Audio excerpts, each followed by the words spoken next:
Hello, my name's Sam Kaplar from Tech7 and you're watching Phone Edge. A day with you guys. Bliss.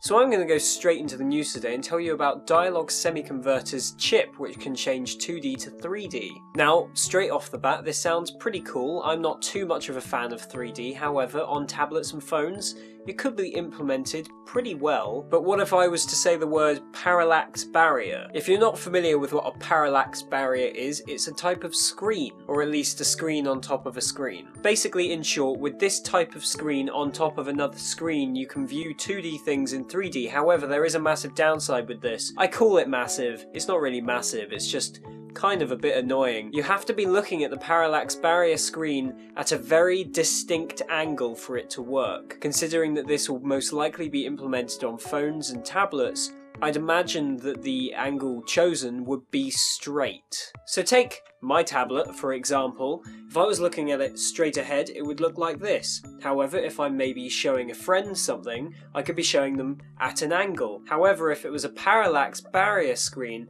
I wouldn't be able to look at it from a different angle. However, some cool things can be done with this. A lot of you might be familiar with the parallax barrier screens which are used on the Range Rovers, where the driver could be looking at a GPS system and the passenger could be watching a movie. But that aside, 3D without glasses on a phone, already covered this in the past, it's pretty cool. In other news, if any of you are excited for the December release of Nokia's E7 slider, unfortunately I'm going to have to disappoint you and say that it's not going to be released until early January. Nokia, replying about the issue, said that it was apparently down to a durability issue in their hardware. Now, of course, it's great that Nokia want this phone to be as good as possible, however, missing the Christmas sales? Oops. T-Mobile is being very nice and dropping the G2 to only £50 on a 2-year contract. Oops, did I say pounds? I meant dollars. That means that they've brought it down from $500 to $50. If you want to read the stories that I talked about today, you're more than welcome to go below and click them. If you have enjoyed today's episode, you're more than welcome to head on over to my personal channel, youtube.com/Samuel Kaplar, and you are more than welcome to subscribe. However, only do it if you enjoy the videos. If not,